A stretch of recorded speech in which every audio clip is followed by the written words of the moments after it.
I just got my hands on the brand new Astro Bot Joyful Edition PS5 controller, so why don't we unbox it and take a closer look? As a big Astro Bot fan, I was really upset for not being able to get a hold of the last year's Astro Bot controller, which was released to commemorate the game's launch. Cause as it always happens with limited releases, it sold out pretty damn fast, but fortunately Sony got us covered with a new Joyful Edition of this controller this year. Now let's take a closer look. As you might have already understood from the art on the box, the main difference between the last year's controller and the new one is the happy eyes on the touchpad, which directly resemble DualSpeeder's joyful face from the game. To be honest, I prefer this look much more than the basic appearance of the old one. On the front of the box we can see our boy Astro leaning on his new controller front. On the back we can see many bots absolutely adoring their new controller, and lastly, on the sides there is the Astro Bot logo with little Astro heads on the background. Now let's open it up and see what's inside the box. You won't believe it, but inside we got our PS5 controller and an instruction manual. No cable included, unfortunately. The controller is glossy, which I think looks much cooler than the standard matte finish of the OG PS5 controller. It's got blue panels on the side of the handles, white joysticks, PS5 button and shoulder buttons. It also got blue colored symbols on the buttons and of course, the most importantly, a black touchpad with blue pixelated happy eyes straight out of the game.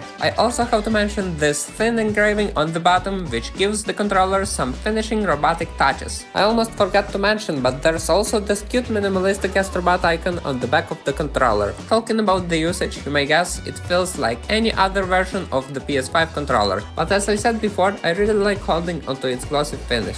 For the conclusion, I'll say that I'm completely satisfied with my purchase, and since this day, it will officially become my go-to PS5 controller. So if you're an Astro Bot fan, I think you gotta consider purchasing it before it's too late.